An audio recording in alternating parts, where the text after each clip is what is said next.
అందరికీ నమస్కారం అండి. నేను మీ శ్రీనివాసులు.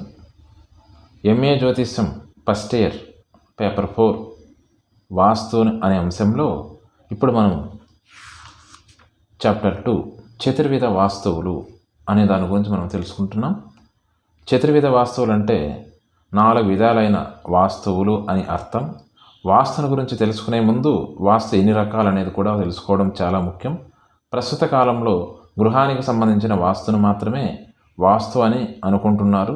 కానీ ఈ వాస్తు 4 విధాలుగా మన ప్రాచీన గ్రంథాలలో చెప్పబడింది. ఆ 4 రకాలైన వాస్తును గురించి తెలుసుకోవడమే మనకి ఈ పాఠం యొక్క ముఖ్య ఉద్దేశం. మానవుడు తన మనుగడ కోసం ఎన్నో ప్రయత్నాలు అనాది కాలం నుండే చేస్తున్నాడు. మానవ నిత్య అవసరంలో రెండవదైన గూడు తయారు చేసుకోవడం కోసం ఎన్నో ప్రయత్నాలు చేశాడు. ఆ ప్రయత్నాలలో భాగంగా గృహ నిర్మాణాది కార్యాలు చేపట్టడం జరిగింది. అటువంటి కార్యాల వివరం చెప్పేదే ఈ చతుర్విధ వాస్తువులు. వాటి గురించి తెలుసుకోవడం కోసమే మన ఈ ప్రయత్నం. చతుర్విధ వాస్తువులు అనేది మనుషులకు దేవతలకు కూడా ఎక్కడ నివసిస్తారో అది వాస్తువు అవుతుంది. ఈ వస్తువు భూమిని ఆశ్రయించుకొని ఉంటుంది కాబట్టి భూమికి వస్తువు అని పేరు సిద్ధించింది. ఈ వాస్తువును 4 విధాలుగా విభజించడం జరిగింది. భూమి, ప్రసాదం, యానం, శయనం అని. మనం ఇప్పుడు భూమి గురించి తెలుసుకుందాం. భూమి యొక్క ఆకృతుల విషయం కూడా ఈ భూమి అనే అంశంలోనికే వస్తుంది. షోడశ భూలక్షణం అనే పాఠంలో ఈ విషయాలు తెలుసుకుంటాం. అది నెక్స్ట్ రాబోతుంది. ఏ విధమైన భూమి నిర్మాణానికి పనికి వస్తుంది, ఏ ఆకృతిలో ఉండాలి, వివిధమైన ఆకృతులలో భూమిని గ్రహించేటప్పుడు దిక్సూచికి సరిచేయాలా, అక్కర లేదా, వీధిసూల వచ్చినప్పుడు ఏం చేయాలి మొదలైన విషయాల గురించి మనం గ్రహించాలి భూమిని. దీనితో పాటుగా మానవ జీవనానికి నీరు అతి ముఖ్యమైన వస్తువు. అందుచేతనే ఆదిమ కాలం నుండి మానవుడు తన నివాసాన్ని నదీ తీర ప్రాంతాలలోనే ఏర్పరచుకుంటూ వచ్చాడు. ఆ విషయాలన్నీ కూడా వాస్తువులకు సంబంధించినవే. ఈ విషయాలు కూడా భూమిలోనే చూడాలి. బృహత్ సంహితలో జలార్గల శాస్త్రం ఉంది. ఈ విషయాలు కూడా తర్వాత పాఠాల్లో చదువుకుందాం. ఇంకా వాస్తులో ముఖ్యమైన విషయం భూశోధన. ఈ భూశోధనలో భూమి యొక్క గట్టితనంతో పాటు భూమిలో దోష ప్రయుక్తమైన విషయాల గురించి వివరించడం జరుగుతుంది. దీనినే శల్య వాస్తుగా మనము గుర్తించాము. ఈ విషయాలను శల్య ప్రకరణము అనే నెక్స్ట్ రాబోయే పాఠాలలో మనం తెలుసుకుందాం. నివాసానికి పనికిరాని భూములు, ఏ విధమైన భూమి నిర్మాణానికి తీసుకోవాలి, వంకరలు లేనిది, చతురస్రము, దీర్ఘ చతురస్రముగా గల భూమి నివాసానికి సుప్రదముగా చెప్పబడినది. త్రికోణాకార స్థలమందు, వలయం లేదా వృత్తాకార చోటులందు, కత్తెర వలె ఉండు చోటునందు, వీధులకు అడ్డంగా గల చోటులందు, కూర్మభద్ర, శూర్ప, ధనురాకారము గల భూములందు, దేవాలయం, పశువుల విశ్రాంతి శాలలయందు, యుద్ధ భూములందు, దేవాలయం నీడ పడు స్థలమందు, గ్రామ మధ్య ప్రదేశం, జల సమీపం, సవిటి భూమి, జల ప్రవాహ భూమి, బండి, విసనకర్ర మొదలైన ఆకారము గల భూములందు నివాసం ఉండరాదు. నివాసముండతగని భూములు త్రికోణ స్థలము, రాజభీతని, సంతానష్టమును, శకటాకార భూమి సౌఖ్యహానిని కలిగించును, శూర్పాకార భూమి ధనహాని కలిగించును, వ్యజనాకార భూమి ధర్మహానిని, మురజాకార భూమి వంశహానిని, సర్ప మండూకాకార భూములు భయమును, కరాకార భూమి నిర్ధనత్వమును, అజగాకార భూమి మృత్యుభయమును, చిపిటాకార భూమి పౌరహీనమును, ముగ్ధరం, కాకం, ఉల్లూకం మొదలగు ఆకార భూములు మృత సంతానాన్ని, దుర్గమ భూమి పాపకర్మలు చేయవారిని కలిగించినది, నది వరిపిడి గల భూమి మూర్ఖులను, పెద్ద శిలలు గల భూమి దరిద్రులను, గోతులు గల భూమి అబద్ధములాడు సంతానాన్ని, భొరియలు గల భూమి పశు పుత్ర పీడను, వక్రభూమి అంగహీనమైన సంతానాన్ని, శూర్ప మార్జాల లకుట భూమి భీతిని కలిగించును, వాయుపీడగల భూమి వాతరోగమును, భల్లూక సంయుత భూమి పశుహానిని, వికటరూప భూమి అంగహీనుల సంతానాన్ని, రూక్షం పురుషమగు భూమి దుర్భాషలాడు సంతానాన్ని, ధూర్తలయంచే కొంతకాలము అనుభవింపబడిన భూమి పుత్ర మరణాన్ని, కుక్కలు నక్కలు వంటి భూమి అపశయస్సులను, దేవాలయ నివాసిత భూమి ఉద్వేగాన్ని కలిగించును. కావున ఇట్టి భూములు గృహ నివాసమునకు మంచిది కాదు.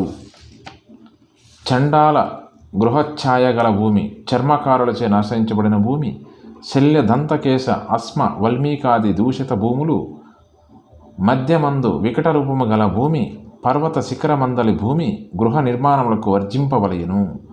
భూకంపాది దోషములచే బీటల తీసిన భూమి, సర్వత్రా అగ్నిచే దగ్ధమైన భూమి, కెరటముల వల ఎత్తు పొలములు గల భూమి, నిస్సారమైన భూమి, పాషాణములు లోపలి భాగమునందు గల భూమి, ఉగ్రమూర్తులకు కాళీ, చండీ, దుర్గా, శివ, వీరభద్ర మొదలగు ఆలయములకు ఎదురుగానున్న భూమిని నిర్మాణములకు వర్జింపవలయను. పర్వత శిఖరమందలి భూమి నిందిత భూమిగా చెప్పబడినది. గిరి నగర ఆలయాదుల నిర్మాణాదులు చేయవలసి వచ్చినప్పుడు పర్వతాగ్రి భూమి ప్రశస్తమని విశ్వకర్మ వాస్తునందు చెప్పబడి ఉన్నది. స్థలముఖ భాగము ఎక్కువ ప్రమాణము కలిగి వెనుక భాగం తక్కువ ప్రమాణం కలిగి ఉన్న వలితమను దోషము సంభవించును. ఇందు నివసించువారు స్థిర నివాసము కలిగి ఉండరు. స్థల ముఖ భాగము తక్కువ ప్రమాణము కలిగి వెనుక భాగం ఎక్కువ ప్రమాణం కలిగి ఉన్న చలితమను దోషము సంభవించును. ఇందు నివాసమించువారు ఎప్పుడు కలహములు కలిగి ఇందురు. మూలలు సరిగా లేని స్థలము విశుత్రమనబడును. ఇందు ఎక్కువ శత్రుపీడ కలుగును. ఇట్టి భూములను గృహ నిర్మాణములకు వర్జింపవలయను. పగిలి నెర్రెలు బారిన భూమి మరణాన్ని, పాములు పుట్టలు గల భూమి సంతానహానిని, శల్యములు గల భూమి సర్వదా చింతను, విషమ భూమి శత్రువర్ధమను కలుగజేయును. కావున నట్టి ప్రదేశంలో గృహ నిర్మాణము చెయ్యరాదు. రచ్చబండలు, దుష్ట మృగాలు, రాళ్ళు, సన్న ఇసుక, పొట్టు, మ్రాణివేళ్ళు, పెంకులు, మొరసరాళ్ళు, బూడిద, ముళ్ళ చెట్టలు, నదీగడ, శివవనము, శ్మశానం, శివక్షేత్రము, విష్ణు ఆయలకు వెనక ప్రదేశాలు గల భూములు గృహ నిర్మాణానికి వర్జించాలి. గ్రద్దలు, గాడిదలు, ఒంటెలు, నక్కలు, పందులు, పంచములు, బోయలు, చిమ్మటలు మొదలగు వానితో కూడి దుర్వాసన గల చెవిటి భూమి దారిద్రాన్ని, సర్వనాశనాన్ని కలుగజేస్తుంది. ఇరుగుడు వృక్షములు, బూరుగు మ్రాణులు, పొగడ మ్రాణులు, తాండ్ర మ్రాణులు, బొంతజముడు మొదలైన వాటితో కూడినదియు నీళ్లు లేని ప్రదేశం గృహ నిర్మాణానికి పనికిరాదు. రక్తం, నూనె, నెయ్యి, పెరుగు, తేనె, చేపలు, పిట్ట, మలము, పీనుగా మొదలైన వాని వాసనల వంటి వాసన గల ప్రదేశం గృహ నిర్మాణాలకి పనికిరాదు. ఇది ఇలాంటి భూములు గృహ నిర్మాణానికి పనికిరాని భూములని మనము తెలుసుకోవాలి. నమస్కారం. భూశోధనలో రసవర్ణ స్పర్శ గంధైహి అనగా రుచి, రంగు, స్పర్శ, వాసన వలన ఆ ప్రదేశం నివాస యోగ్యమో కాదో తెలుసుకోవాలి. భూమి తీయగాను, కటుక రసగాను, కారంగాను, వగరుగాను, చేదుగాను ఉంటుందని చెప్పబడింది. అలాగే భూమి